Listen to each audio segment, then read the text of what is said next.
Kia ora koutou, everybody, and welcome to Agility Matters, where we look at adaptive organizations responding to the customer needs in a flexible way.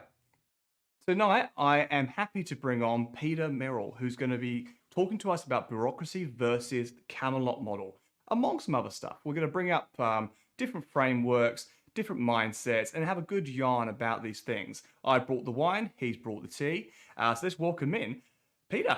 How you doing, Peter? I'm going beautifully, Michael. How about yourself? I'm fantastic. So I'm in the lovely Wanganui in New Zealand. So where are you calling in from today? I'm sitting in Mossman in Sydney. Awesome, Sydney. Sydney, how is Sydney at the moment? It's a very relaxed place. I think that people have got into the rhythm of the constraints, and obviously, without having any real disease here, business is surging, and people are happy, and house prices are going through the roof, and it's Sydney. Love it. Awesome. So let's crack into it. We've got you on board because we had a LinkedIn discussion about something I put out there, and you were like, "Hey, this Camelot model's quite similar." So let's just go into it. What is the Camelot model? Okay, so about whatever it is, let's say 10 years ago, it's probably a bit less, Nieberg put out these videos about something he was calling the Spotify model. And then he started turning up at conferences, and Spotify coaches started turning up at conferences, and everyone went, "Oh, that sounded really good. How do we do that?" And well, it's a good question as to how much Spotify was actually doing what was described in those videos. But the standard response they started giving was, there is no Spotify model. If you happen to be working for Spotify, then you do things the Spotify way. And if you're not, then you're not. A lot of people ignored that and went and tried to do the Spotify model in various homegrown variants themselves. And there were some very spectacular failures doing that. And a lot of the reason for the failures was very simple. It was just the numbers were wrong. The idea of a tribe of 150. I interviewed Robin Dunbar at the start of last year. Yep. And Robin said, he's not some craggy old guy who was hacking his way through the jungle. He's currently professor of evolutionary psychology at Oxford. So he's not hard to find, but he said, for a start, none of these agile framework buggers ever actually asked him. Yeah, neither back in 2012 nor the Safe Guys or any of that. But in his opinion, the largest size that you should dare try to produce a coherent work group for is 60, not 100 or 150. So that was one of the problems. But another problem was... Because actually, I'll interrupt you there. That's how we first met, actually, Peter. We both spoke to Robin at exactly the same time. Oh, and I didn't know that. Yeah, no, because I think I spoke to him or you spoke to him, and then I saw something you posted that someone else liked. And I was like, okay, great. Everyone's now on board. Everyone now knows this is wrong. And you're right. I never spoke to him. It's not based on any science. And yet we believe that 150 is like an academic research pinpoint around human behavior, and it's not. So yeah, we need to promote that because it's kind of died a death now as well. No one seems to be talking about it. So we need to keep that going. Yeah. Sorry, carry on. No, that's all right. Well, I think Nieberg was saying, well, really, you don't want more than 100, which is harking back to the old Steve Jobs. The very first Macintosh team was 100 people, and Jobs' policy was, if you guys hire more than 100, I'll start firing people. But Robin said, well, 150 is maybe it's a nice building block for a corporation. But if you're trying to achieve some common business outcome, you're trying to maximize business throughput for something coherent, then you don't really want to do that. For producing a value stream that's actually going to maintain the trust relationships you need to be able to be really adaptive, to get learning to flow rapidly, that's just the wrong number. But then the other thing that was wrong with it was, it looked great when you looked at the diagrams, but the obvious question was, it's pretty. Yeah, it's very pretty, and really beautifully drawn, and it was funky. But the question was, okay, so above the level of the squads and chapters, what's the structure like? And the actual answer to that is, the structure was like command and control, Taylorist hierarchy. And that's just the way it works. So for the current world, that didn't really solve the problems, and it didn't supply the need that it inspired. So fast forward just a little bit. I was a strategist and principal coach for the transformation of Commonwealth Bank of Australia, 2011 through to 2014. And we got nice landings and we learned a lot. And I took a lot of the learnings around product agility and business agility and packaged them up as this toolkit we call XSCALE. And the whole idea is not yet another framework.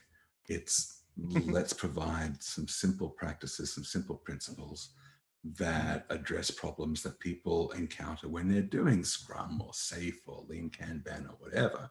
And let's not try and do yet another framework, because we don't really need any frameworks in the first place. What we need is to accelerate business throughput. And when people hit various kinds of problems, let's adopt do you know the phrase YAGNI? Does that ring a bell? No. Was one of the original XP principles. YAGNI stands for you aren't gonna need it. You either need it right now, or you don't worry about it right now. Yeah. And it was so fundamental. It was throughout XP, and so it's kind of obscene that if you look on the Scaled Agile site where they talk about Scrum XP, you will not find this word YAGNI mentioned even once. So, dare say Safe doesn't do YAGNI. But anyway, we wanted to take that approach to the way that we work with business agility problems. By business agility, I mean the capability to respond to changing market conditions. Nice, yes. I was going to ask you, because the business agility terminology has been abused quite a lot in the last year. And for those of us who work in the business agility space, it is a little bit frustrating to almost feel like the bandwagon is following us now. It's like, no, hang on. Agility's been around for a very long time. You stay over there. If you want to join us, this is the definition. And I think it's Paul Tillman's got a great book out last year called Agility. So if anyone wants to read that, read your work, read my work, read his work, but please don't bring your Scrum in the finance department over, please. Yeah, everyone wants to reinvent Agile all the time. There was never anything wrong with Agile. It's a fine way to get small IT teams to work. My attitude to that's always been, let's inherit everything good there and extend it. I think it's closed for modification at this point in time. And I keep seeing there was the stuff about modern Agile a few years ago, and at the Agile 20 festival, there was this Agile 2.0 manifesto. And it's like, no, if you're going to add something to it for the sake of business agility or product agility or DevOps or something, fantastic, add on. But stop trying to say that it's dead. It's not dead. Everyone uses this stuff. Take the value and add your value to it. That's all beautiful. That's what it was intended for. I mean, there are some principles that I'm a little bit, I don't use them. I probably never will use them now. They are dead because they were written in 1999. They don't exist in a very, well, look where we are. You're in Sydney, I'm in Wanganui, New Zealand. Yeah. There are some aspects that don't make any sense anymore. The values stay strong though. The values are good. We have our own values for business agility. Yeah. We say, why not use both? If it makes sense for you, use both. If it makes sense for you, you can have a neighbor. I'm intrigued, Michael. Which principles are stale now? Oh God, you put me on the spot now. So which one comes to mind? One straight away, face-to-face communications. It is the most effective and efficient way. Didn't say it wasn't, but people have become so almost pushy. And the fact is that you must have teams sitting together for face-to-face communication. When if that's not actually your kettle of fish. And back in the day, we had Skype, which was terrible. We had email systems being used. Now we have Teams from Microsoft. We have Zoom calls, which are perfect. You have software. You can see people in the office. So I used to say that face-to-face communication, this is face-to-face communication. I agree, this is face-to-face. But the people out there will always argue, no, it must be face-to-face. And I'm like, you know what? I'm going to drop the whole principle together.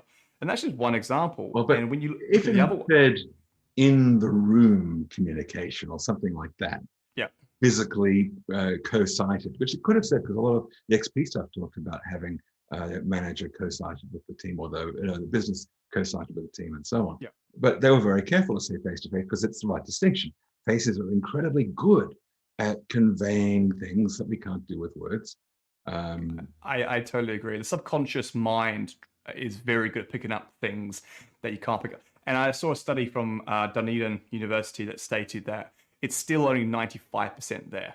So this communication, I always state this, I use a 25mm focal point because that's the most natural focal point. It lets you see me as if you were here, which I quite enjoy. I use lighting that's the same as the office. So I try to emulate as much as I can for my clients when we're doing online, but it's still not 100%, it's 95%. So I'll always agree that actually being in the room with someone, laughing, having a glass of wine, having fun is always more important. But it's things like that. When I look at the context that these principles were written in, they were written in 2000 when software was the be-all and end-all. It's not always the be-all and end-all now. Technology as a whole is. Technology also is no longer implemented just in small IT departments that you're CapExing off and you want to get rid of as soon as possible.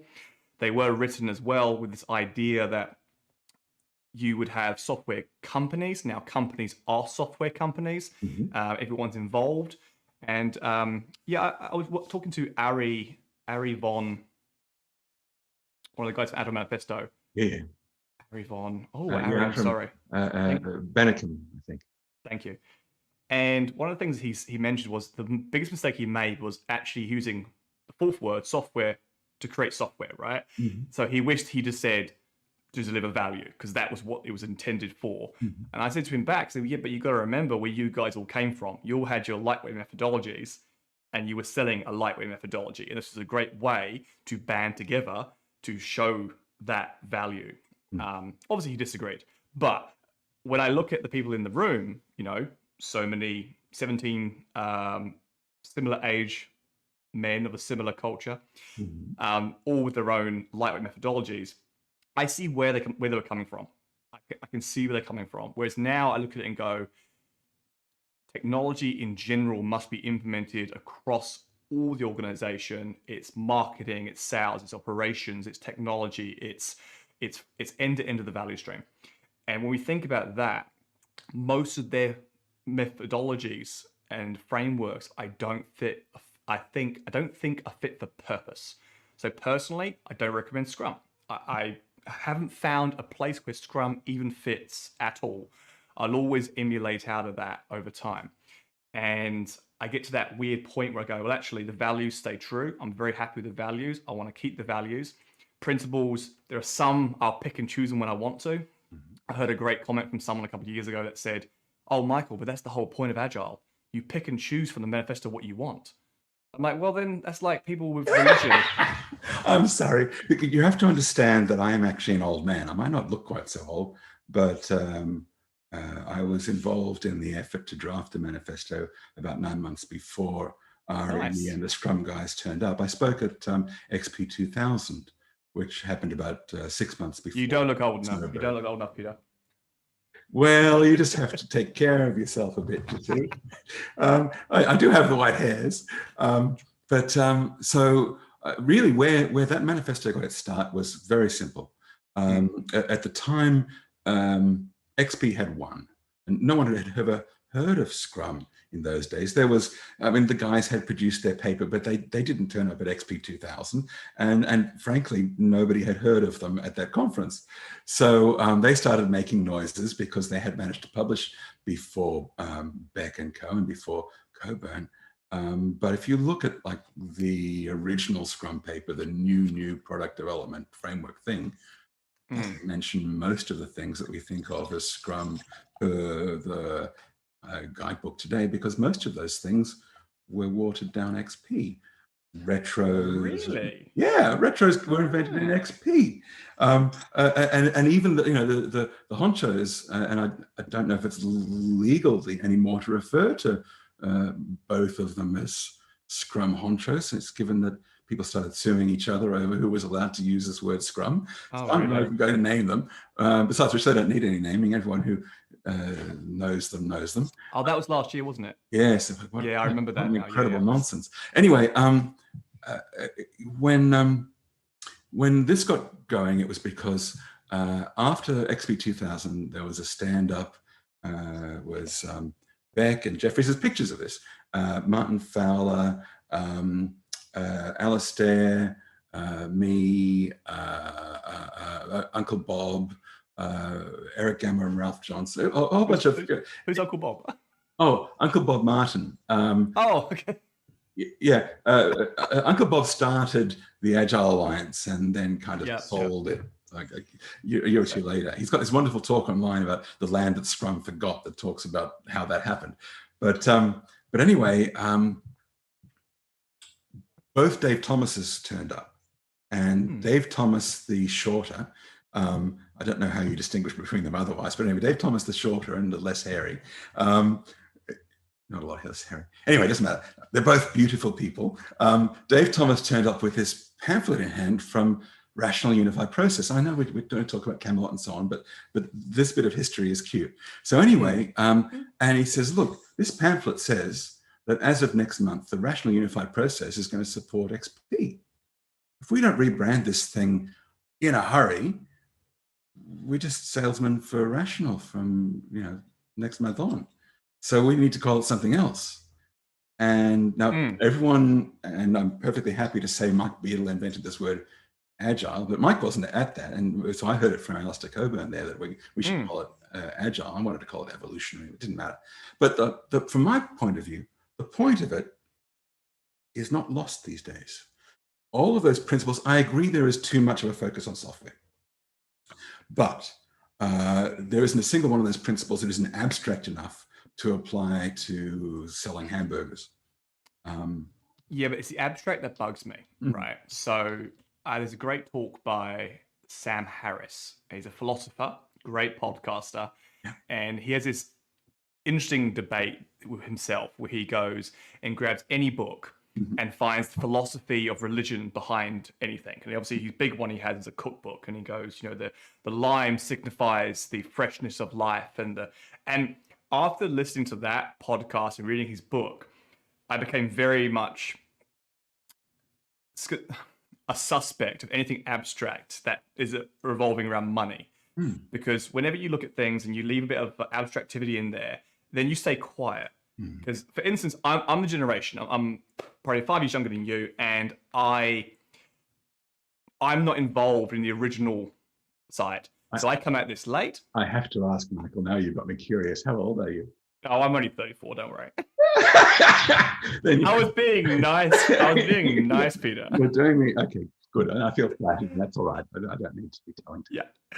And so I come to this a little bit late, and obviously I come from some different background. I'm an accountant originally, and I joined IT because why not? It was fun. And then I joined this coaching movement, which was fine. It was fun. But I come at it from a different point of view. So I read the Agile Manifesto not out of love or out of this is amazing. I come at it from an academic point of view. And I look at it and go, okay, the values make sense. Value-driven makes sense. I can see where you got this from. Scrum, okay, fine. You got that from a 1974 Harvard Business Review document. Great. And I can see the similarities of where everyone got their stuff from, because obviously I read, like yourself, I read the academic studies going back 50, 60 years. So I can kind of see where these things come from. But the ambiguity in the principles, I was like, you know what, I'm just going to leave those and push them to the side, because I don't feel like some of them are relevant, but I'd rather companies make their own rather than complicate the situation. The values are good though. The values make sense. And the ethos around those values, which I can sense where everyone was coming from, totally resonate, totally makes sense today. Yeah. I totally agree with that. So the idea for this chat is about Camelot versus bureaucracy. And I think part of the relevance of some of this older stuff is that a lot of Agile was an enormous challenge to the prevailing bureaucratic philosophies of the day. And so building on that is kind of a neat way to approach framing for something that's practical and to give an extra leg on the stool. One of the things that isn't usually recognized about the Agile Manifesto is that it's loosely based on the Permaculture Manifesto, which is a very anti-corporocratic, very decentralization-focused neo-agricultural manifesto. And a beautiful one that's generated a lot of really good work all around the world. So one of the things we've done with XSCALE is to take both of those and sort of plug them together to make a manifesto that's focused on descaling. And we had some sessions about that at the Agile 20 Reflect Festival last month. So I'm not going to go into any depth there. If you go looking for the descaling manifesto, you'll find it and you can see whether you like it or not. But Camelot is a way to put teeth in that approach. If we're going to descale organizations, then we need to provide some structures where learning can flow across them and up and down them more rapidly than it does when you use other structures. So a lot of the way that Camelot has evolved over the last 5 years is through experiment. And we've run several dozen events we've called the Game Without Thrones, where we've played with both the combination of practices and the various parameters, the numbers that you would want to use to limit the sizes of things when running these practices. And so we've started beginning to feel like, well, we have been running this now in real corporate context, and we're seeing real returns out of it. So it's getting past the abstract point and to the point where we can say, well, it's only a model. That's why we say Camelot. So if someone says, "Is this, can I narrow down that, right?" So please do. Everyone's heard of framework, right? And there's still a lack of understanding what a framework is. So can you differentiate why it's a model and not a framework? Okay. I think a framework is two things. It's a pattern language in the Alexandrian sense, which is to say a set of useful, proven, reusable solutions to specific problems in a commonplace context. And it's a cult. And the cult is all about how do we make certain that the money flows up the greasy pole and the power flows down the greasy pole. And that's the whole Shuhari thing that young Alistair Coburn has tattooed across his back. Shuhari came from the Japanese tea tradition originally. Alistair got it by way of Aikido, if I recall correctly. But from tea? I thought, I always heard the Aikido story. No, it comes from Fuhaku Hiki, the jottings of Fuhaku. But that was about 200 years after tea started. Tea started back in the 16th, 15th century. It started as an answer to 200 years of civil war. And the fellow named Rikyu. And Rikyu's principle was not Shuhari, which, if you think about it, makes sense because, I mean, Japanese tea is incredibly stylized. You must do it exactly these steps this way. But Japanese tea is also completely different to tea anywhere else. So there had to be some burst of innovation that formed this way of doing tea. And then it had to somehow turn into a training bureaucracy that was going to keep it exactly this way. So the original principle was Muhin Shu, which is literally no guest and no host, which is to say there's no master student, there's none of that. We're a bunch of peers getting together for a mutual benefit to share learning. And that was how Japanese tea was innovated. It was also how a strictly hierarchical, siloed feudal society started sharing learning across the hierarchies, and how 200 years of civil war ended. No, that makes more sense in a way. I need to reflect on that a little bit, but that's actually quite interesting. Sorry, yes, but I think for anyone watching, that's actually a really good point, because we were always told martial arts. Learn the rules, bend the rules, break the rules. We're told that quite often. It's not the direct translation, but I always wondered if there was a different story behind that. Apologies. So, if you think about it, people in martial arts, only a tiny fraction of them ever, after 50 years of practicing and teaching, ever get to a level that they would call Ri. It's ridiculous, if you'll pardon the pun. But really, we all have valuable learning, and if we can't share it in a forthright way, there's something very wrong. Okay. And that also is kind of how Agile started. Yeah, and well, how it was. I'll always say how it was started in the context of software development. Well, Agile, and in particular the XP stuff, which was the dominant brand back in the day, before Scrum occurred. So I find that fascinating. And everyone on the call, let me know, have you heard of XP first or Scrum first? Because where I came from, it's just been Scrum, Scrum, Scrum, Scrum, Scrum. I haven't even worked with anyone who knows XP fluidly.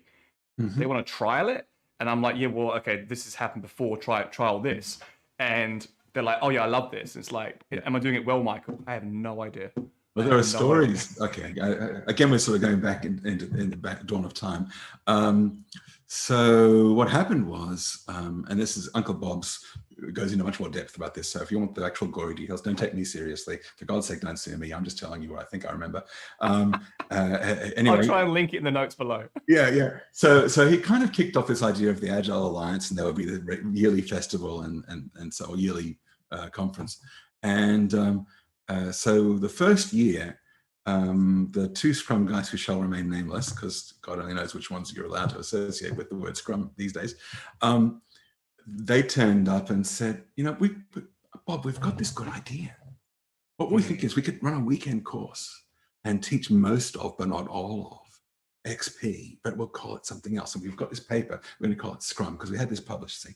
And we could sell certificates for taking the weekend course. And Bob said, oh, fellas, you're joking. You can't teach this stuff in a weekend. That's ridiculous. And the next year they came back and they said, so Bob, this conference, we'd like to buy it from you. And they did.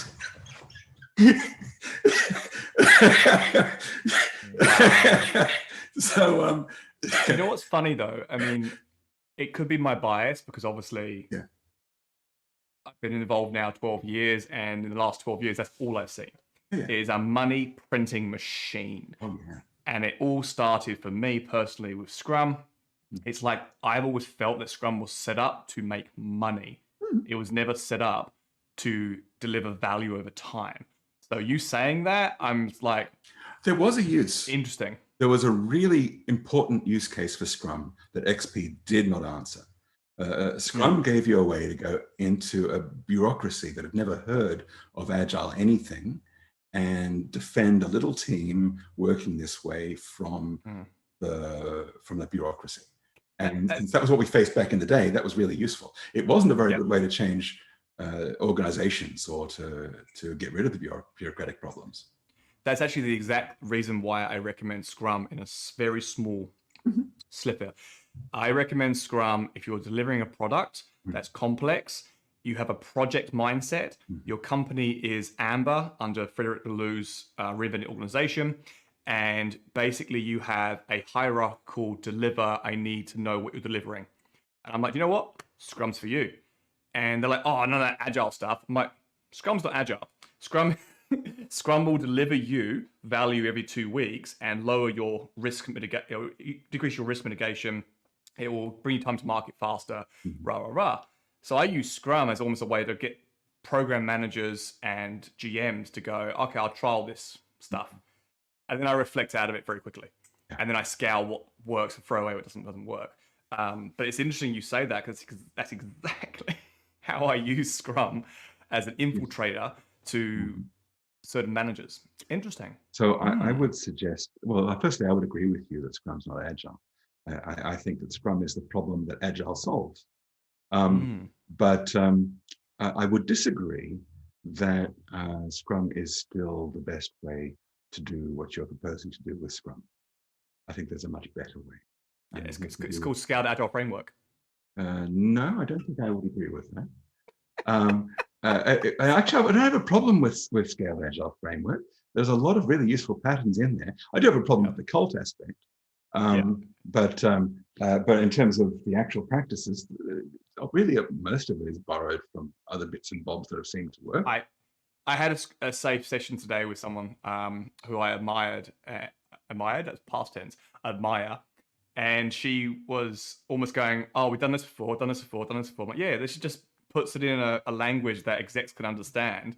It's a great, I call it the gateway drug to Agile. It takes you a command and control environment to an outcome focused environment, and then hopefully you reflect out of it eventually and become a people-centric culture environment that's focused on innovation and moving forward. Yeah. How But often does SAFe is a that last great, bit happen? huh? How often does that last bit happen? Very, very rarely. So I would suggest the problem isn't safe per se, but the form of transformation that people combine with it. Consultancies sell push transformation. Everybody has to change. We're going to train everybody, and they're all going to change at once. And if that disrupts the existing business, the pain will be worth it. Well, for some definition of the phrase worth it. But there's an alternative that those consultancies don't sell. And the alternative is a pull transformation. And pull is quicker and cheaper and simpler and easier and an awful lot more effective.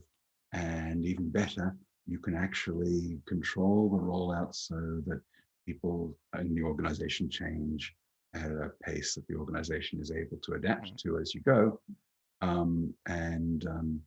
I've never seen a push transformation work.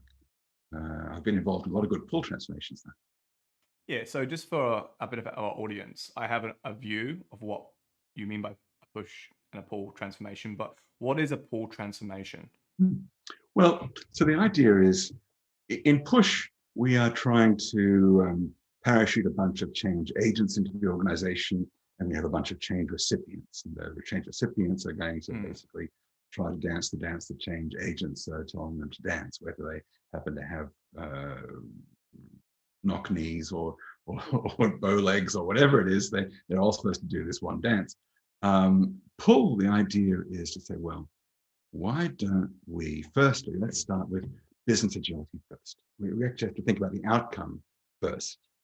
And then we can think about locating the people who will not resist change. And there's an interesting way of doing that. We talked about in the festival, we call it the Seven Samurai campaign after the movie, but really what we're looking for is a slender steel thread of capability, business, design, delivery, DevOps, end to end. We want to take the most progressive people in the organization who want those sorts of changes, hook them up together, get this working end to end, prove it, and then socialize the benefits, and then basically split that thread in two, right down the middle, and then backfill with people who have trust relationships, existing trust relationships with those people. We never disrupt any existing teams or streams. We never push change into the organization. What we're doing is building a new capability.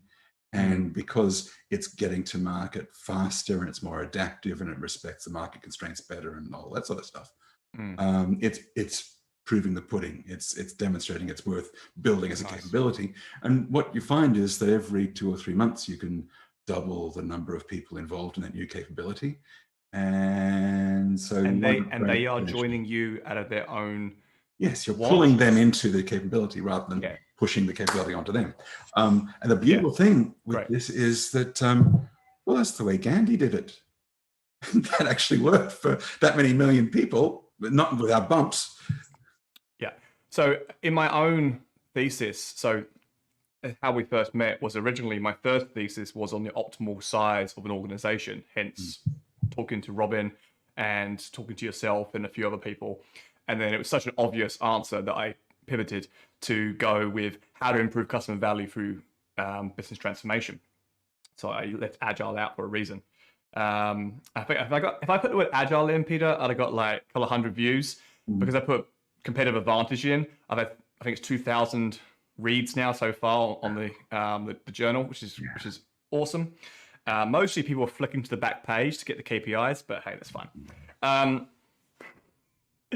But where was I going with that? It was a good place. Keep going. Yeah, but what I totally forgot what I was going to say. Oh well, then I'll say something instead. How you about say that? something? Okay, so I wanted to bring this back to Camelot. Yeah, so we did the method versus framework. That was actually really good. It's a method. You're not here to sell us, make money. No. You're here to provide value. That's a pull-based system. That's where I was going with that. That we found that actually a pilot that showed value that people wanted to join had an 80% chance of success. as opposed to a push system, which is one big bang, had an 80% chance of failure. So literally the 80-20 rule on both counts. I totally agree with you. The literature and the meta-analysis is very in favor of that. So what's the problem that Camelot solves then as a model? Oh, well, the problem we're solving is bureaucracy. Mhm. You might go, wait a second, you can't solve the problem of bureaucracy. There's, you know Pornell's iron law, Michael? I do not know. Jerry Pornell, who was a science fiction writer and a cold warrior, he died 2 or 3 years ago. He used to have a column in the back of Byte magazine for about 20 years.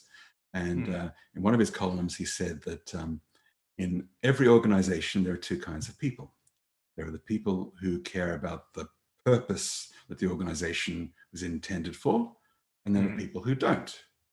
And all organizations evolve until they are controlled by the people who don't.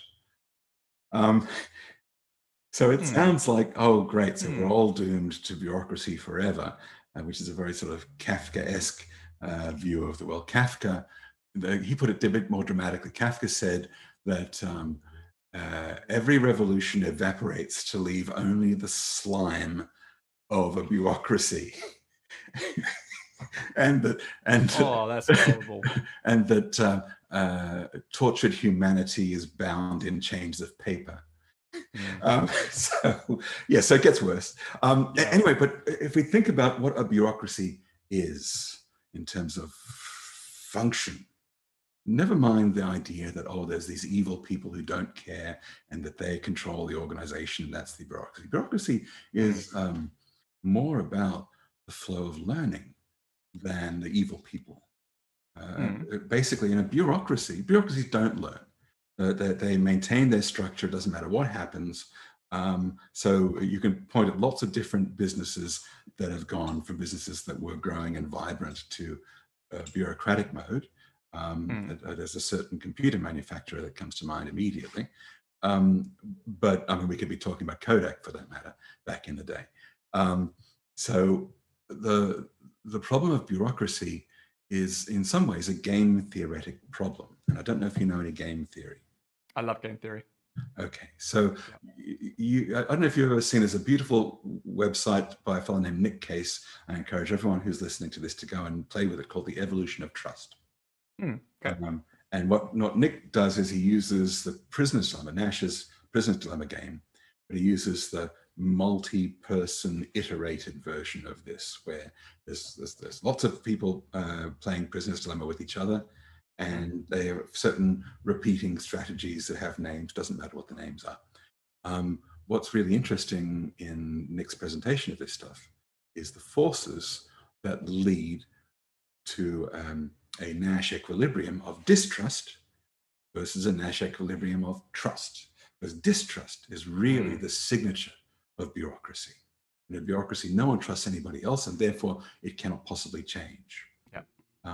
So, bringing it back to Camelot, when we started running successful pull transformations, we realized that here is a way that we can solve bureaucracy and get that solution to grow without ever challenging or disrupting the old bureaucracy until it just sort of doesn't have the power anymore, because all of the people who are generating most of the money are working in networks of trust. So that means we don't have to compromise on agile practices. We don't have to go, well, we can probably get SAFe into this joint, or we could probably get Scrum into here. But heaven help us if we try and do real agility, because it's just too extreme. That word extreme is going to bite us in the butt. So we don't dare do that. So we're going to push compromised agility, and at least we'll say that sort of agile language is in use, and if it's agile in name only, well, at least that somehow works for some definition of the word works. So once we realize that pull means you don't have to compromise like that, then the question is, oh, well, if you don't have to compromise, then what can you actually introduce to these organizations? What would a powerful change be that really would increase business throughput and the flow of learnings and so on? How could you do that, given that you don't have to compromise? So that's where XScale came from, and that's where the Camelot model evolved.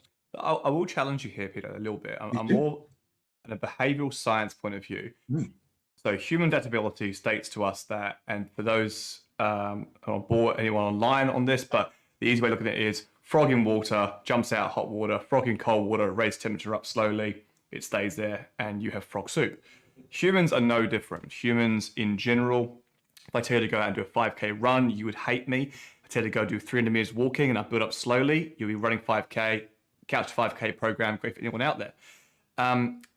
But when you say that you can go almost extreme, and you can go without the restrictions of bureaucracy, the restrictions of the CEO getting, I guess, landed with negative ROIs in the first 3 months, which I agree with, by the way. Do you mean going the full extreme straight away, or do you mean taking them on their own specific journey that could be different towards that end goal? Like, where are you? Because you know what I'm saying, right? I mean, rather than having 9 women spend 1 month each producing a bit of a baby, we're going to have 1 woman produce a whole baby in 9 months. Oh, interesting. Okay. So you'll take an entire business unit through their development stages to the end. No. Okay. Cool. Here's what we'll do in practical terms for Paul. We'll start by having an open space, because when you land in an organization as a coach, especially at an enterprise level, you have a change sponsor who actually has they've got a budget they've been able to afford you, which is great, and they have a bunch of lieutenants they trust.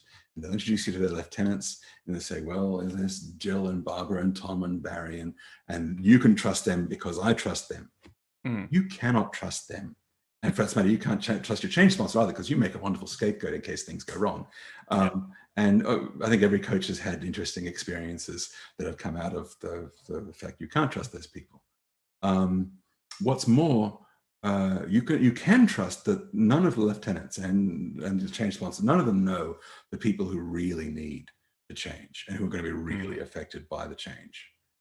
So they also don't really know why they need to change. They have some ideas about it, but usually their ideas are half-baked and often dripping raw. So all coming from the latest seminar I've been to. So yes, exactly. So the brand of the day. So they might say, oh, I want Spotify. And I've walked into places where they're going, we're doing safe and we want Spotify as well. What does that mean? You just don't ask. If someone asks you to do that, you should walk out again.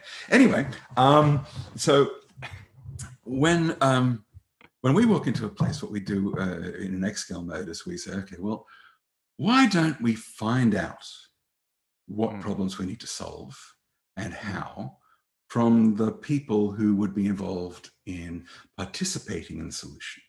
What we want to do with Paul is iteratively turn these participants into change leaders, rather than set up a hierarchy of change agents. We'll come back to that. So what we do is we run an open space. We don't talk about Agile anything. And we're not going to present at the open space. We're going to facilitate the open space. What we do is we go to each of those lieutenants and the change sponsor. We say, give us a list of, I don't know, 20 people you believe need to be in an open space with the theme, how we are going to become the best organization of our kind, best bank, the best hamburger joint, whatever it is, in the world. That's the theme of the open space. No one will not come along to such an open space because they don't want to be seen as the people who oppose being the best in the world. They don't want to be seen as the problem. They know that's going to get them. So everyone will come along, even the most resistant. And what you will see at this open space, we get 2 really great things from this open space. The first is the people who are the genuine change progressives, the ones who really want it and have ideas about it. They might be completely disempowered in the organization, doesn't matter.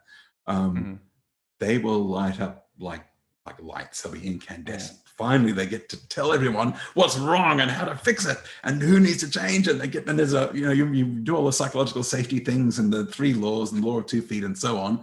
And you can see them, and what's more, the change sponsor and their lieutenants can see them as well, and they hear it.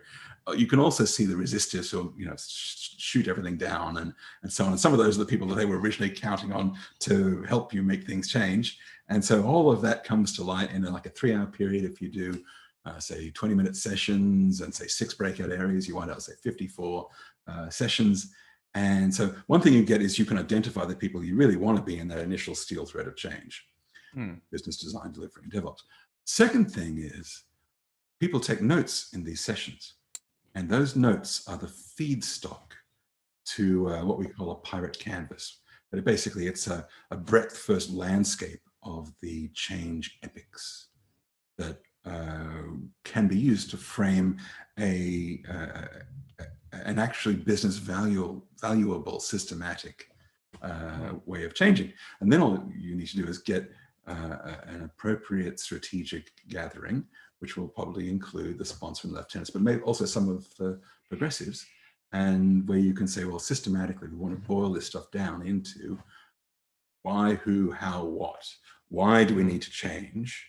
Whose behavior is going to have to change? How is it going to have to change? What are we going to have to do to cause that change? This is the whole Goiko-Adzig impact mapping thing. And the kinds of change typically turns up in 5 categories, which we account for using pirate metrics, is what I call pirate canvas. And the categories are the pirate metrics, the acronym is R, that's why it's called pirate metrics. We have to acquire learners. We have to activate them through coaching and training. They have to retain the learning, which means we're going to have a bunch of metrics for seeing how well they continue to behave this way over time. They have to refer the changed behavior to other people, and then we have to see some actual business return.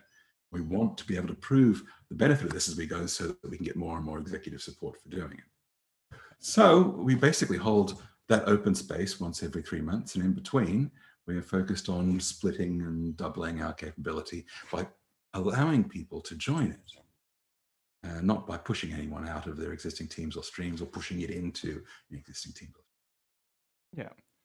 Okay. So I like that. But I do feel like you may have skirted around my little question a little bit. So I'm good at that. Hit me down. You go to an organization, you ask them to change. You ask them to find why they're going to change, how they're going to change, what they're going to change. I love that. I'm very similar in that aspect. But when you mentioned earlier on that you can, one woman, 9 months, opposed to many women. So what I'm trying to, I guess, get to is how far do you take that business unit before you bring in the other business units? And the reason why I ask that is because there's capacity to change, human adaptability. You can't go too fast. And I've always struggled trying to figure out how fast we should go, should we slow down, etc. But the one thing I do know is I do not like going too far with one business unit before going on to the next. And the reason why that is because you get a competitive nature between them. And I've lost lots of good staff because of it. People get amazing here.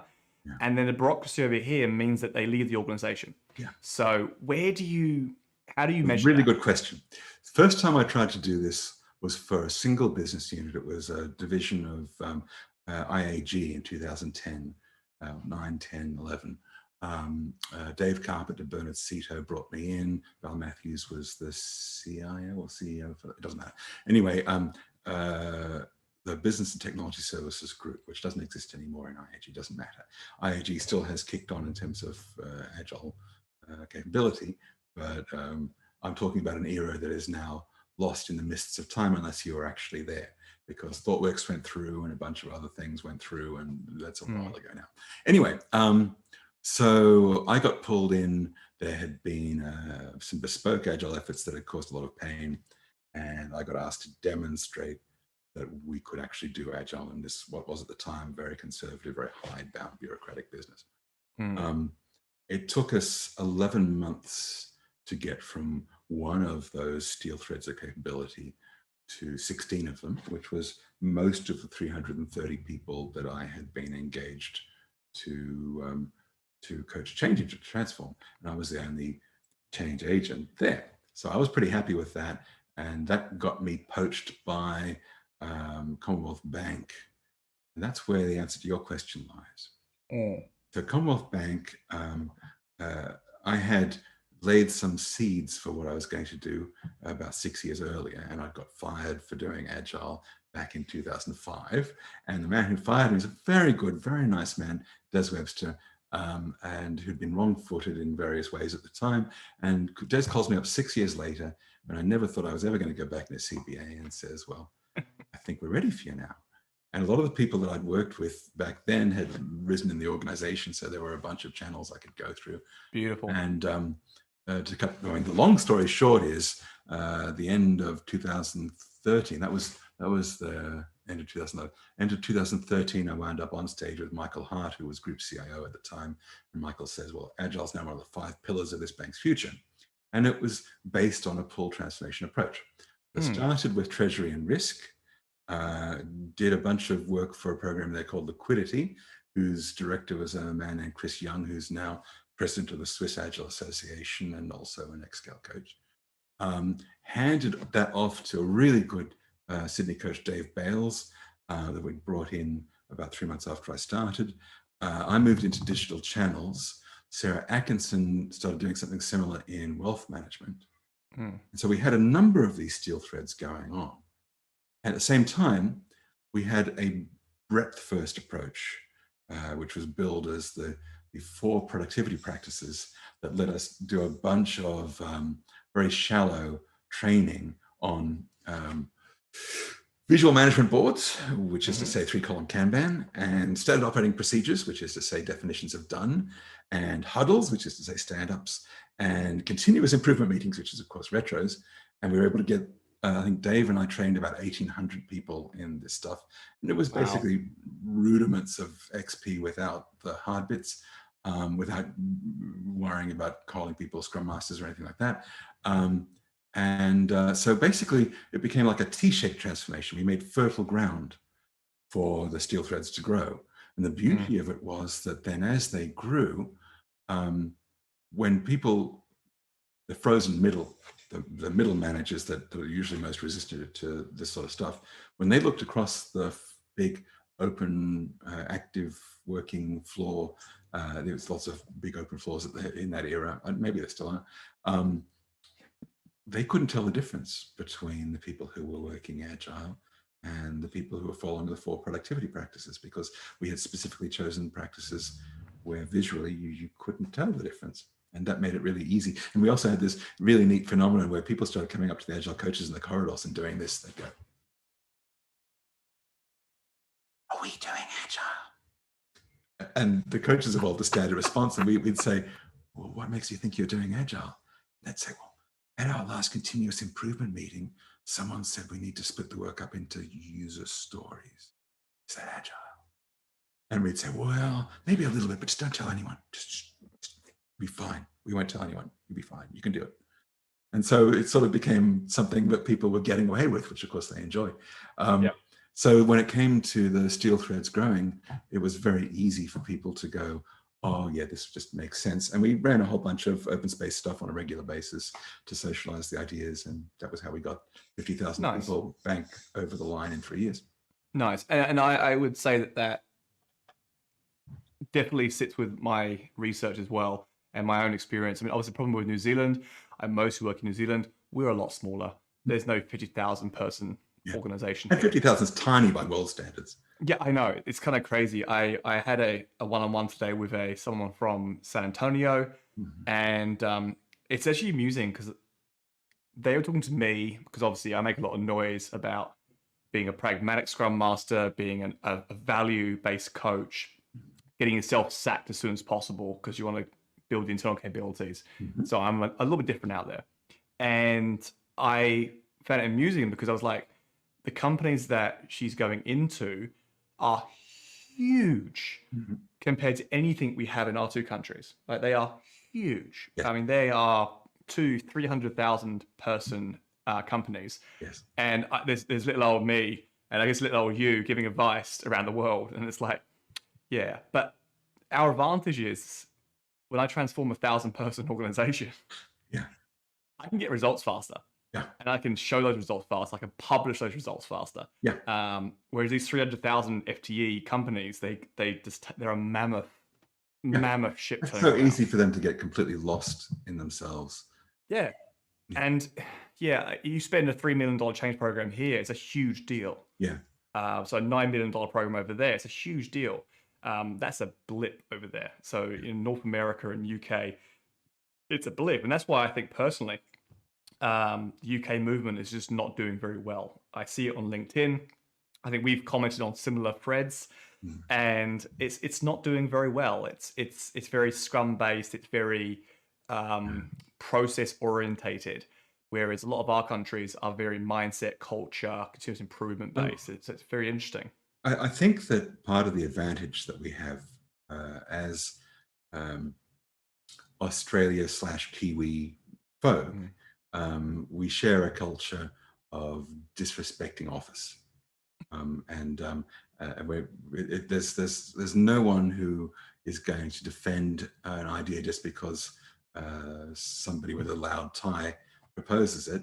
It's our culture that we shoot ideas down. That's just. Do you still wear ties? Oh yeah, as you can see, I've got a nice invisible one on at the moment. Goes with my invisible suit.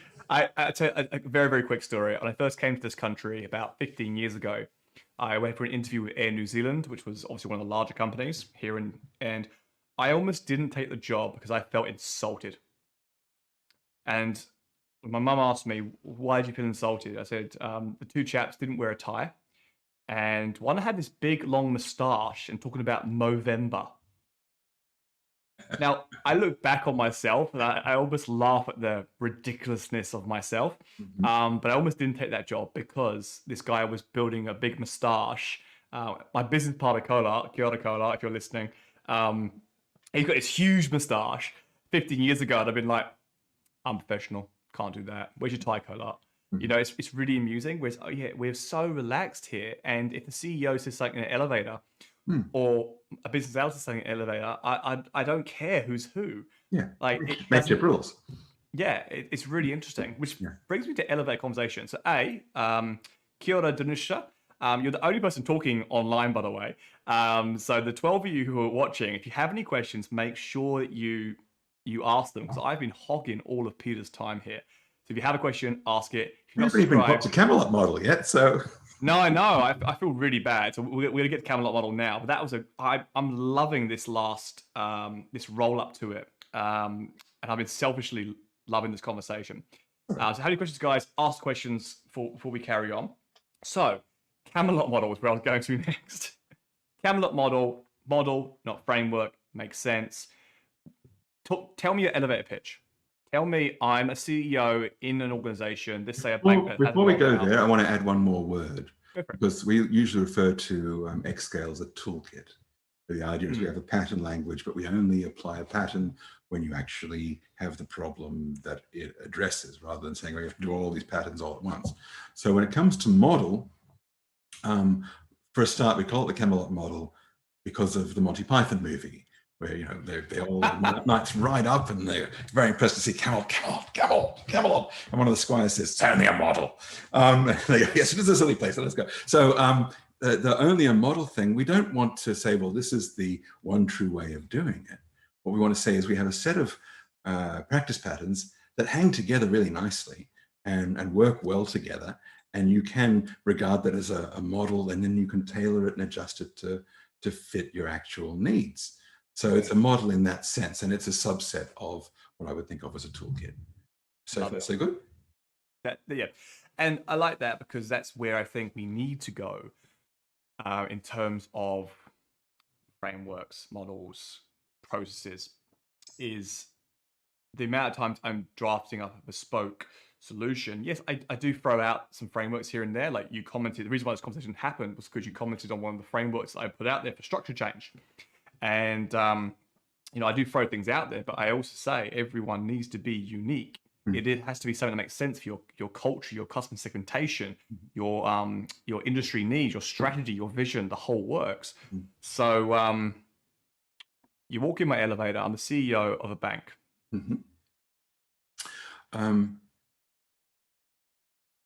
Command and control are the main source of learning friction in your organization. And there is a simple way to get people to share learning and coordinate decisions. Works, it doesn't disrupt your organization. You don't have to flip the org chart or any of the nonsense that you often hear with boots and all approaches. We can keep, if you're using PMP or SAFe or Scrum, whatever it is, you keep that, but we can accelerate the flow of learning, and we can descale decision-making so that you are going to be able to respond to changing market conditions an awful lot more rapidly and more effectively than you can right now. Love it. So we're in the elevator. I'm going to say, awesome. So just to clarify, I can increase my competitive advantage by adapting to the market conditions faster. So you're quicker. Yes. So it's about speed. Yes. Well, so it is about speed because Yep. it's about, if we think about three kinds of flow, there's the flow of value through the organization to its various customers, or it could think about it's a mutual benefit thing, depends on context. There's workflow, which should accelerate the flow of value. And then there's the flow of learning. Learning has to be something that improves your workflow. If it doesn't, it's not learning in an effective sense. Yep. So the flow of learning through the organization is like the second derivative of value flow. It's something that if you can accelerate it even a little bit, it's going to have a dramatic effect on the way your organization works. And that means you've got a lot of leverage in improving that one kind of flow, even before you get to trying to improve workflow and value flow. I actually really like that. It's like I want the auditors to pick up on as well, because we talk about productivity gains, efficiency gains, customer value gains. But one of the key things that I found last year during my research was employee value around engagement and happiness. And if you were to actually focus, and this is why one of the business agility values we have, we measure via, do you control your own learning or not? You know, that's one of the key things for me in business agility. Because if you control your own learning and it's aligned to the value of the customer, you are more intrinsically motivated to learn and apply those new tools or process or learnings. And of course, that means you have higher engagement. Higher engagement means more customer value. So I think that's a very good point, Peter, to point out to people. But also, we're dealing with CEOs who live in a completely VUCA world. It's 2021. And it's not just a matter of the COVID challenges. There's also massive opportunities that have been created by these challenges. And if you can't adapt to and seize those opportunities, you are going to be left standing while other people just run by you. So learning flow is critical to that. And it's funny, Peter, I don't know if you're involved in the startup community. I am here and I'm buzzing. Like COVID is just, to me, it's just another thing. And it's probably my age group. It's another thing that's come up, another reason why change will always happen. How do we benefit from this? And I'm seeing opportunities everywhere, while the corporates are like closing rank and making lean and getting rid of people. Yeah. I'm like, what are you doing? Don't get rid of people. Are you familiar with the terrible, terrible, terrible number that's been the bugbear of the agile industry in the 30%? No, 4%, and then what? 7%, and then 5%. So the number I'm referring to is an agile transformation, you could get rid of 30% of your staff. No, the number I'm referring to is in the last 4 or 5 state of agile surveys. This is the largest and longest running survey of the agile problem. They've asked, does agile help your organization respond to changing market conditions? And 95% on average of respondents have said no.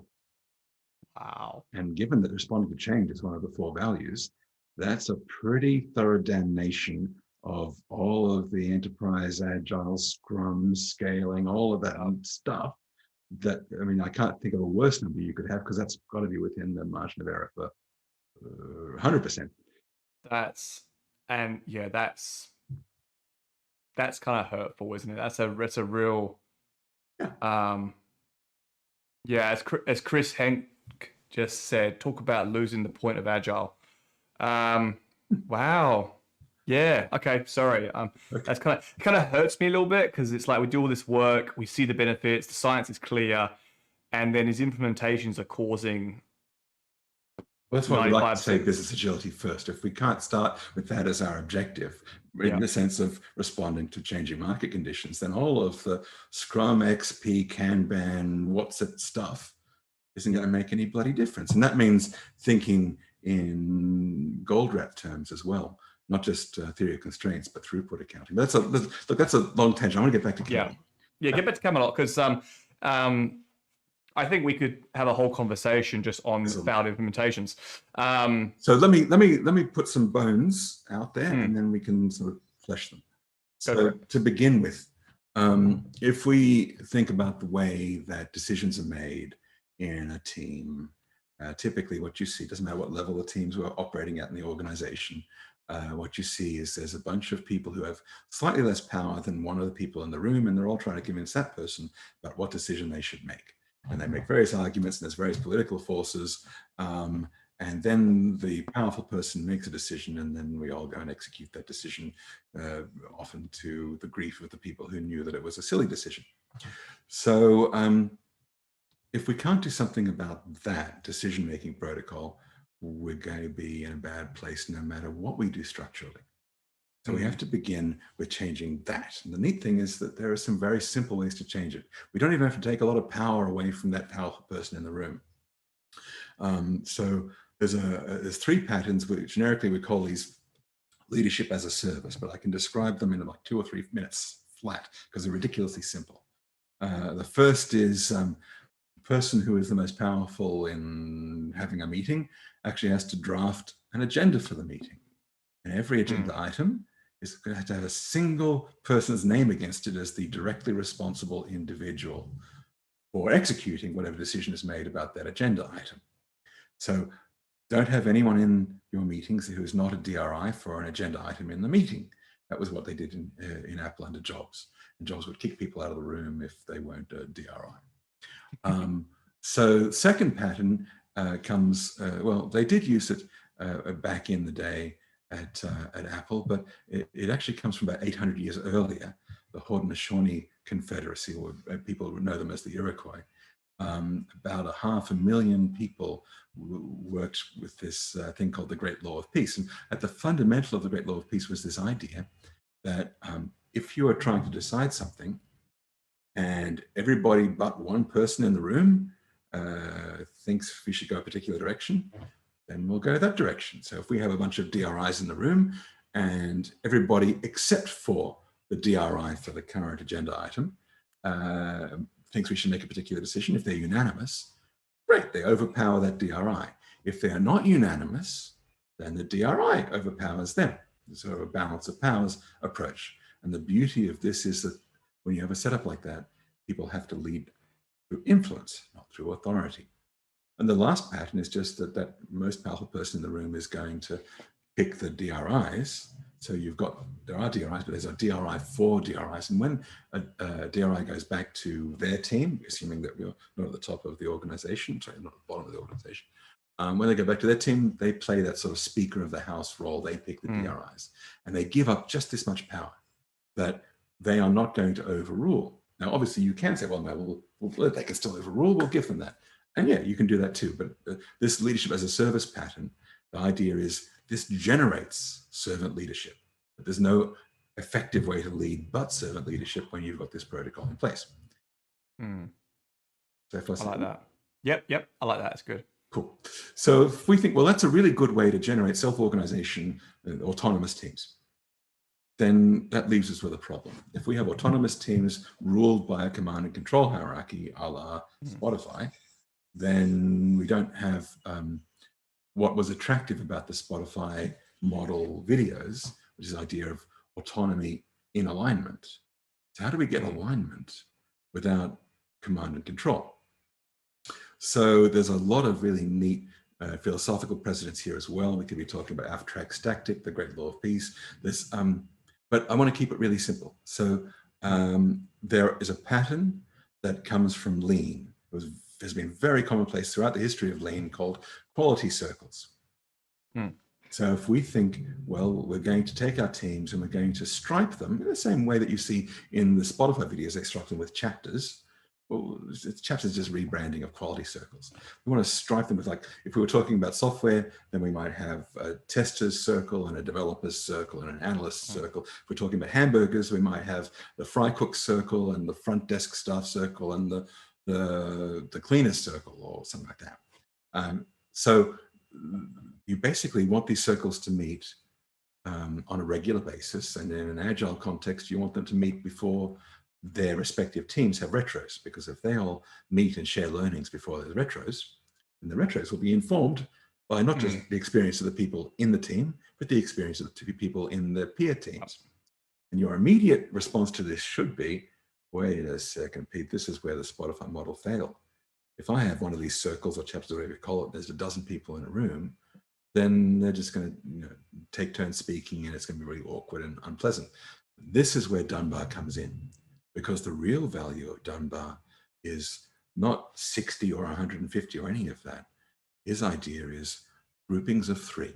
So 3 teams makes a little business stream, and 3 streams makes a little portfolio. So basically you're going from 5 or 6 people, because that's the most people you could have for a self-organizing team. If you have 7 or more, you have to have someone play Scrum Master, which is painful and unpleasant. Yeah, I'm glad you say that, actually, because I've had model conversations in the last few months. And when you come to a conclusion after many years on something, and you forget how you got to that conclusion. And I've been promoting in my training, they're promoting in my one-on-ones, that 3 to 5 people is the optimal size team. And it's based on scalability into bands and tribes, etc., blah, blah. And technically based on what Robin Dunbar actually told me, funny enough. And it's interesting because I totally forgot why. And I got questioned on that, and a client of mine was like, "Oh no, but I've been told it's 7 plus or minus 2." Yeah. And I was like, "Just trust me, it's 3 to 5, but I need to go away and find out why." I'm going through all my notes trying to find all the reasonings. But to me, it's so set in motion in my head through connectivity, human design, productivity. Not requiring a Scrum Master is one of the key things there. Sorry to the Scrum Masters on the call. I know a lot of you watch. But that's where you want to get to, guys. That's where you want to move to, is where they don't require you. So if you really want to see good outcomes for your clients, for your customers, and for society in general, you want to reduce your team size. Whoa. You can make it even more important to a Scrum Master than that. If you want to see good career outcomes, if you want people to be sharing references about you, you need to be working yourself out of a job. The more you make the clients dependent on you, the less happy they're going to be, the less you're going to get the next gig. And even if you manage to keep your nose in the trough for 2 or 3 years, at the end of that, everyone is going to go, "Yeah, that bastard he hung around like a bad smell, man. Don't hire him." And that's not what you want. It's a really good point, Peter. As I say, I'm quite new to this industry, and yet I know people who I don't think of as hierarchy guys, but everyone thinks of like a hierarchy. 5, 6 years ago, the same people I met are still in the same Scrum Master role, peddling the same Scrum to the same team members who still don't want to hear it. Yeah. 5 years later. Yeah. And I've transformed 5 organizations now with the help of a lot of amazing good people who think similarly to me. And now I'm sitting here talking to the wonderful Peter, and it's because I do myself out of a job as soon as I possibly can.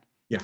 I always advise any Agile coach to begin their career by sitting down and watching The Seventh Samurai, and what you'll find at the end of The Seventh Samurai, it really should be called The Seven Coaches. Is you can pick up huge amounts of coaching skill by watching that movie with an Agile hat on, and it's even got like the origin of Kanban in the way they handle the bandits. They pull the bandits into the village. They minimize work in progress of killing them. And anyway, true. That's quite interesting. can bandit, you see. Anyway, so sorry, but it's all there. And at the end of the movie, and I'm not going to spoil it too much, but the oldest samurai sort of says, "Oh no, we did not win. We lost. We always lose.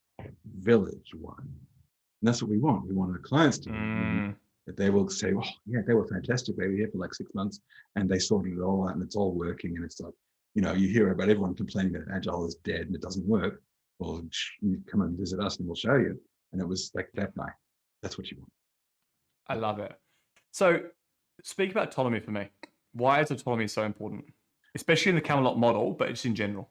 So in general, again, it comes down to the flow of learning and trust relationships. What we really want is for your little team to be able to speak face to face and to share learning and to work as peers. And if you've got 1 or 2 people who are the product owner or the Scrum Master, and they must be obeyed, then everybody else is going to start pussyfooting around them and being careful what they say, because they don't want to get in trouble and they don't want to be seen as, there's a political force all of a sudden. And this is where that evolution of trust slide is really neat, because you can start to see ways of overcoming or motivating people to overcome if you ever look into the great game of business or open book management in general, there's a lot of material. It's all about, well, how do we motivate people to think outside of their KPIs, outside of their role? How do we get them to think in terms of business throughput for the whole shebang, and how do we actually reward them in those terms? So that's a longer conversation. I want to get back to Camelot, because I think we've given kind of two parts of Camelot. We've got one bit we still need to do. Yeah, so this so we can basically cut this part of the video out and make it a separate video for you. What is Camelot? You've done the elevator pitch. We'll bring that involved as well. What are the key elements of Camelot? And then we'll go through the remaining bits. So the descaling metrics, we want to have meetings that are 5 or 6. I like 6 because 6 is 3 pairs and 2 triples. And triples are particularly good at sharing learning, and pairs are particularly good at producing work. So so yeah, mobbing is great and so on, but that I've found that 6 is kind of a magic for a team. Your mileage may vary. I'm not saying 5 is wrong, and certainly I know Dunbar, I think I asked him what his favorite number was, and I think he said something like 5.2. So yeah, it's 5.4 for the social loafing measures as well. So most academics will go, oh, it's 5 for that reason. But bear in mind, guys, social loafing is based on some old science that's pulling a rope.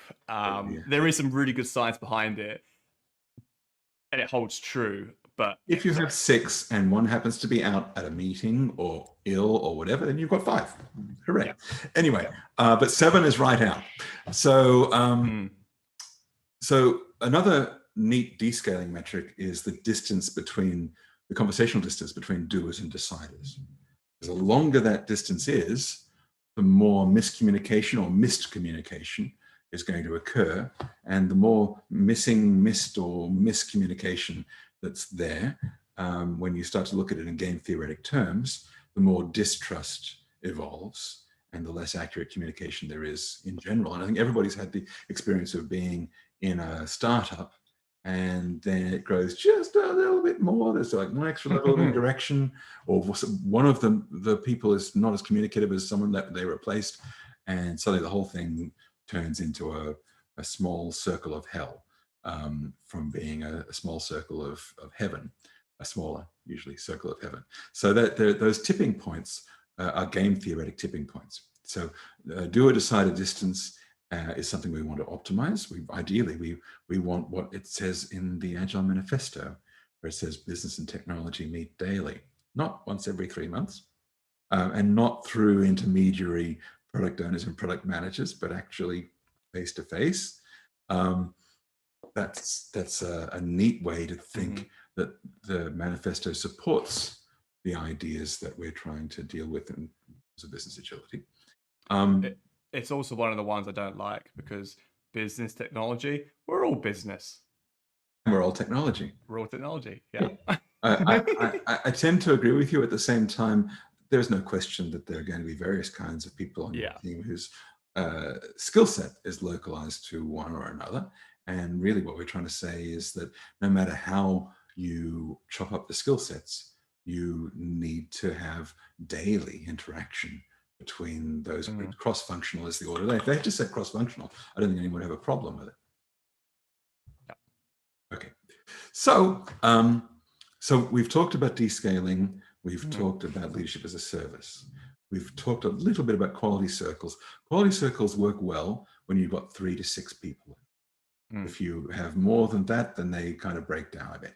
And so that's where having Dunbar's groupings of 3 gives you a pattern you can repeat across your org chart. You don't have to begin there. If we're talking about a pull transformation, then we're constructing, we're not overturning.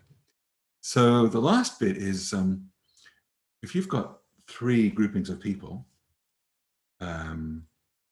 you don't want to represent the groupings of people when it comes to making a decision, because one team A will want if we're talking about hamburgers, they'll want the freezer on the left of the room because they're all left-handed, and team C is going to want it on the right of the room because they're all right-handed. So that would be bad. And if you look at sociocracy or holacracy, they have this idea of circles, but their circles are circles of representatives of the people at the next level below. If we have circles working like chapters, they stripe across those three teams, then each of those circles can be people saying, well, what problems do we have, or what learnings have we got that we want to account for? We want to propose a way to make things better. Usually it's either proposing a new feature to deliver, or a new prioritization of, or some modifications of, and features could be mango milkshakes if we're talking about a hamburger bar. It doesn't have to be software features. They're things that deliver actual business value to paying customers or to the business itself. So, yeah, that's one of the things I always mention to people to understand the difference between a feature and a user story. Yeah. Feature is a deliverable to a customer. User story is a deliverable to a user. It's not always the case, but it's a very easy way of thinking about it. Yeah, I would usually say that a feature has acceptance criteria attached to it in a BDD sense, and user stories are more about, here's a problem we want one or two people to solve for us as part of this feature and so on. Perfect. I love it. Yeah. And if we approach it breadth first and apply Yagni, so rather than making big long backlogs, well, then we've got some hope of actually winning.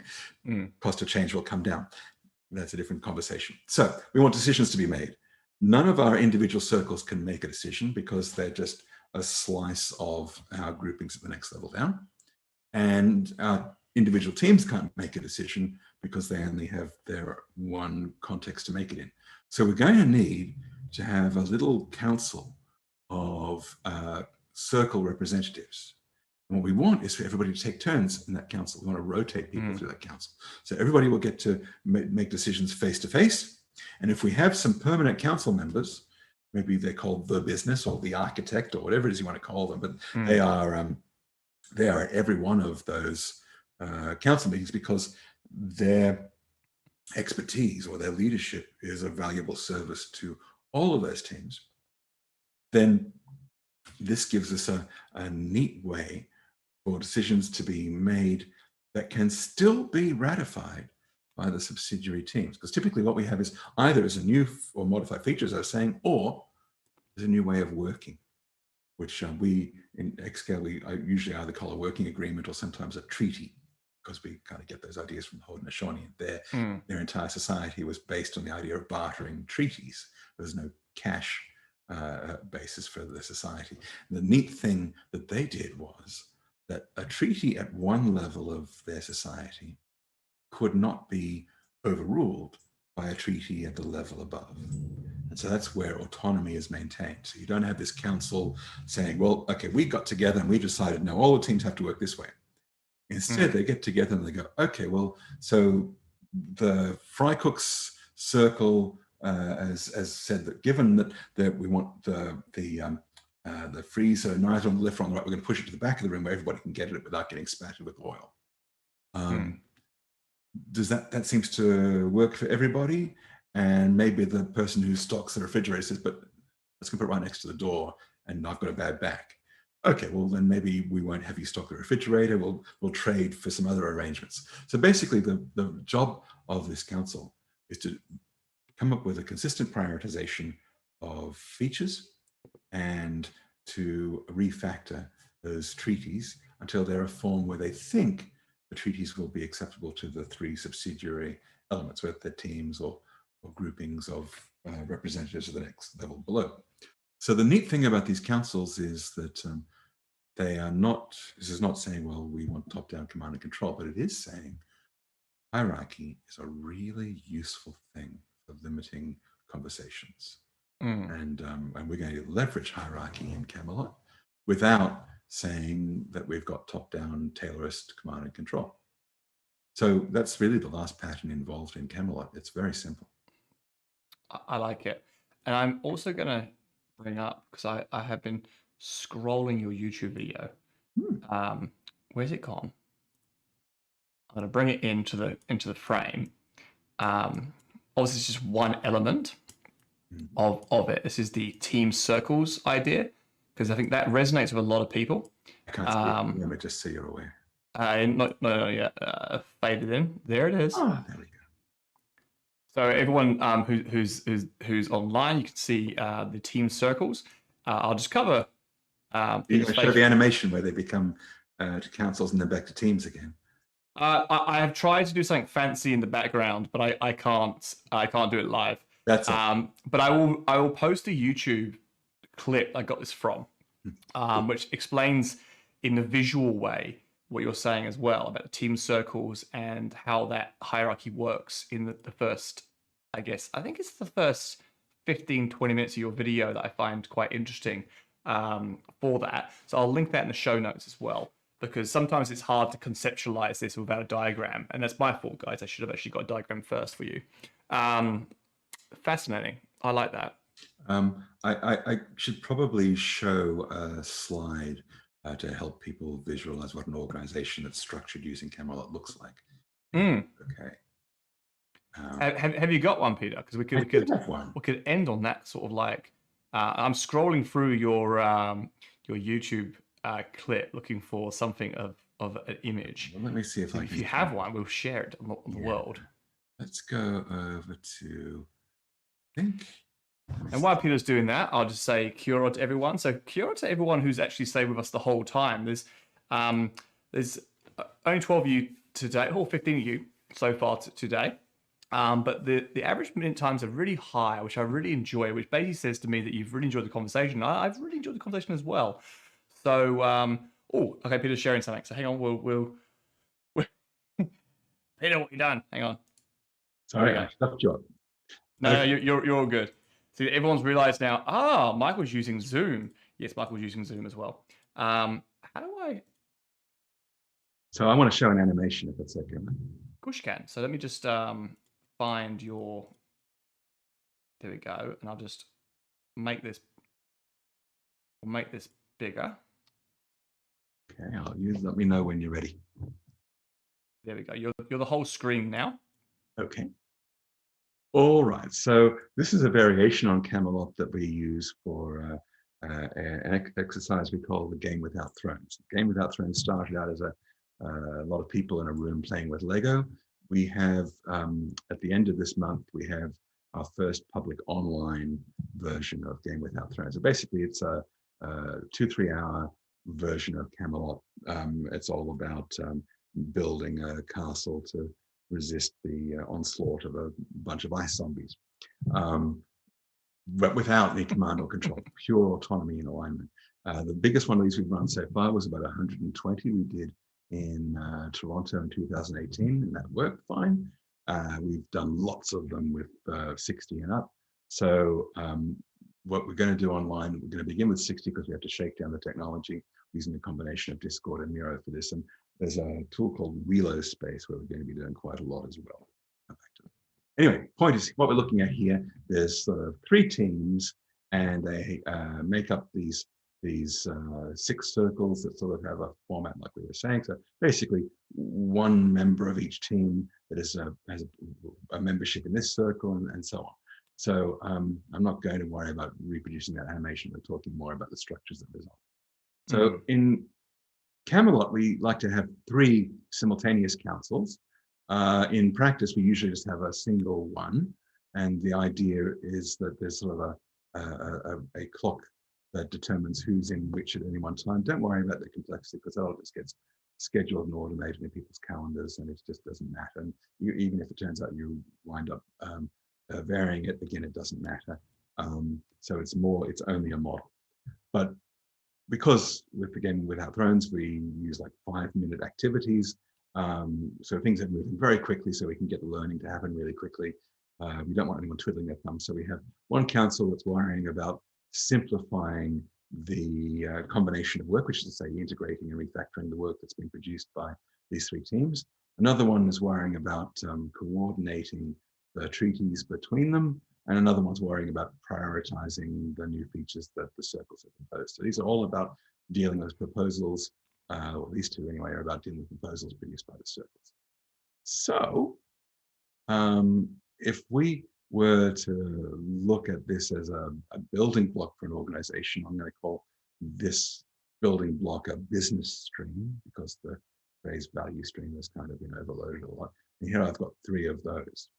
So if I wanted to look at this hierarchically, I could say, well, why don't I have some circles where the coordination council members, which is to say 6 of the 18 in each of these are 6, then, well, each of these would be 6 as well. So 6 of those people could go off and take part in circles that cut across the streams. Now, in practice, we wouldn't worry about the hamburger flipper going along to a meeting that's about how we're going to improve the rollout of our franchise across this new city.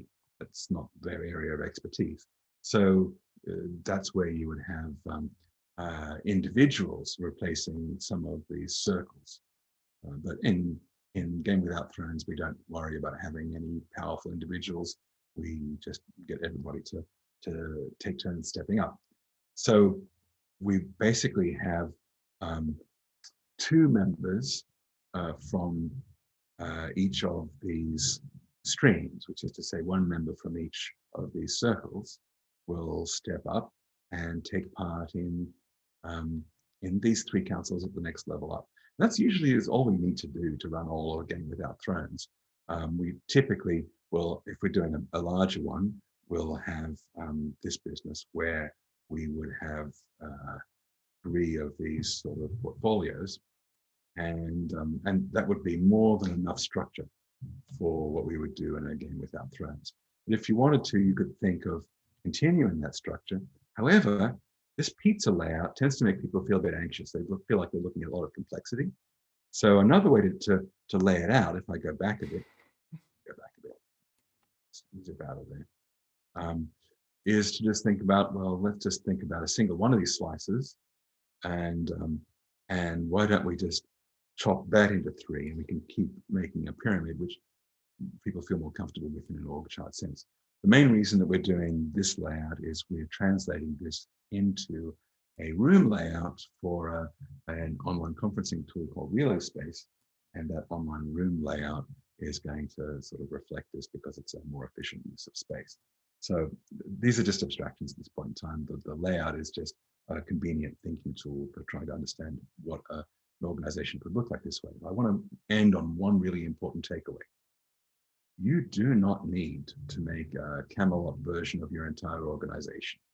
If you are able to get autonomy in alignment for a group of 20 people rather than 5 or 6, or a group of 60 people, then that's already mighty progress when it comes to the flow of learning across your organization. So just getting it to work that far, that's where we feel comfortable. We've got wins, and we've been able to show that these things work. We have taken some of these patterns into larger organizations. Masa Maeda took the leadership as a service approach I talked about into Protobanco for a group of 13, I think, VPs who hadn't really agreed on much in the previous decade, and that worked very nicely for him, turned a 7-week gig into a 2-year gig and so on. But the point is, we're not introducing complexity or structure for the sake of complexity or structure.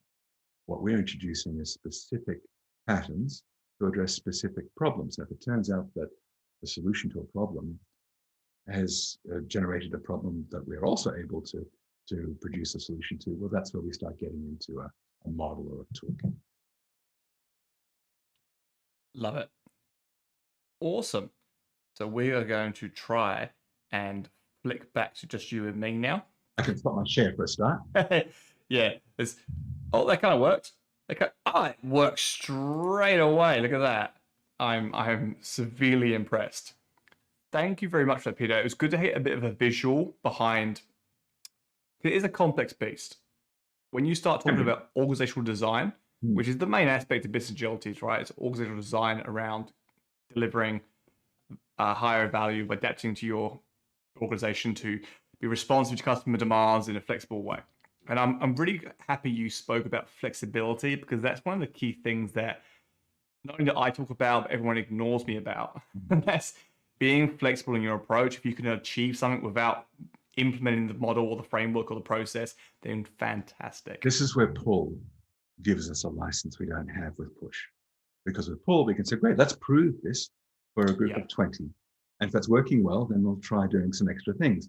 But we will learn through experience what works for us and what doesn't, and we'll vary it. So for example, at College Board, they took this approach, they love it, but they don't have cross-functional teams. So really their teams and their quality circles are very much the same, but they use the rotating council and leadership of the service and so on. Come out data train and coach that one.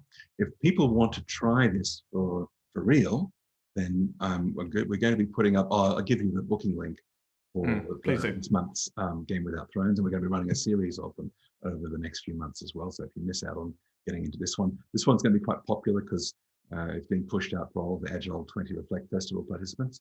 So we'll need to book sooner rather than later. But it's going to be a sort of a shakedown for some of the technology as well. So it's going to be great fun. And of course, it's completely free. I love it. Thank you very much, Peter, for that. How do people find you? So I'll put give me the link. I'll show it in the show notes. Yeah.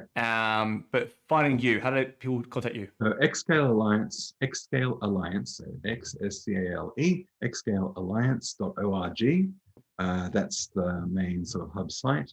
And you can always find me on LinkedIn. We work pretty closely with Business Agility Institute. I'm going to be speaking at the BAI Global Summit.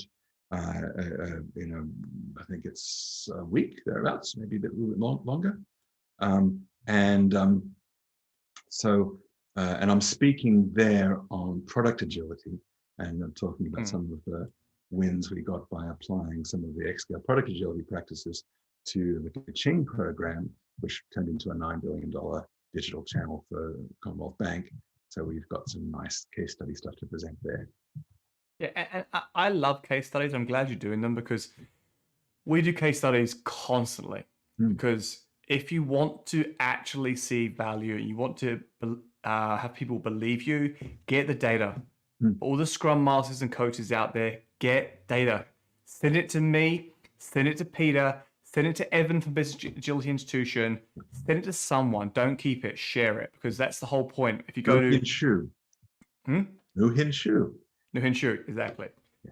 And this is one of the things that, so we've got a thing called a Business Agility Radar.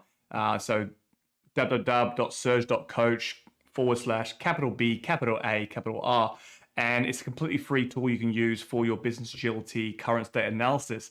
And one of the reasons why we do that is because we want your data for academic purposes. We want to show that you were here and you moved to here, and then I'm going to call you and say what happened. We're going to get you on the show and say, did you see customer value increase? Yes, great, awesome. Let's use that.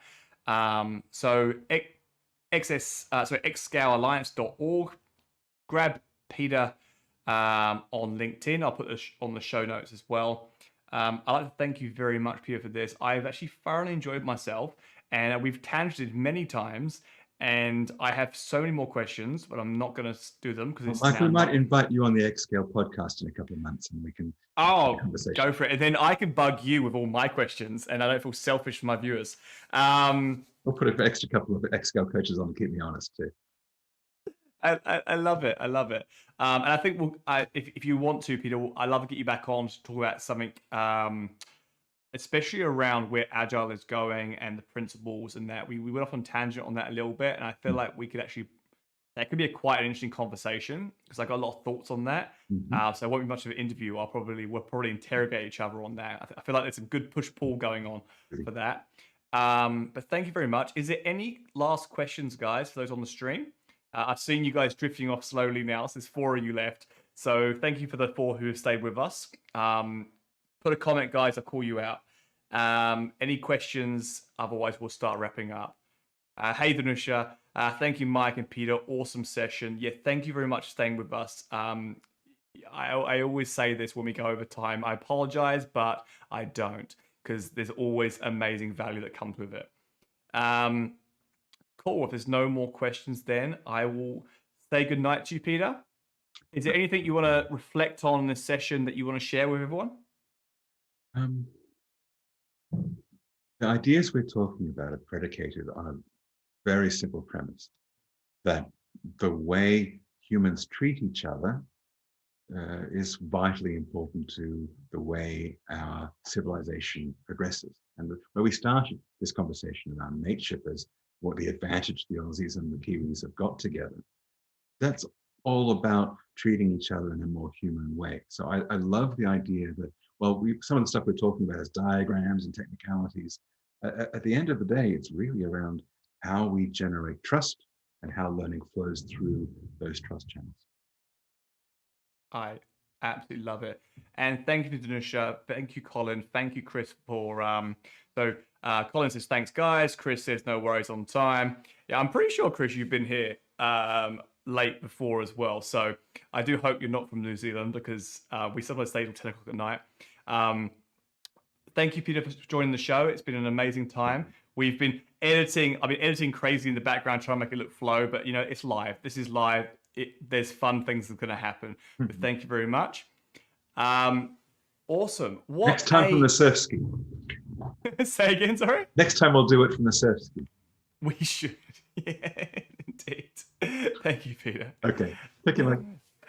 Awesome session, guys. What a wealth of knowledge Peter has. And I feel like I just touched the surface of that. So I'm going to get Peter back. I really want to get him back and sort of pull some of that knowledge out of him. I also want to chat to him about his views on where Agile is going and how the Camelot model is going to help resolve a lot of those. I feel like the Camelot model has got some really good grit, and I think that's going to grow over time. I also want to reflect on the fact that what he said about Scrum and SAFe is very aligned to what I've been talking about the last few months. So if you've been with me this whole time, you'll realize I'm very against sales pitches. I'm very against embedding something for something that's not valuable. Okay. So I like Scrum. It's okay. I don't recommend it because I feel like it's a sales model. That's what Peter was saying as well. We're probably gonna get sued now. Let's see what happens. But I do reflect on anything that's very much focused on money as opposed to value. And I urge you to go away tonight and think about what you're providing your teams from a leadership point of view. Is it about money or is it about value to the end customer? Thank you very much for sharing Agility Matters, where we look at adaptive organizations responding to customer needs in a flexible way.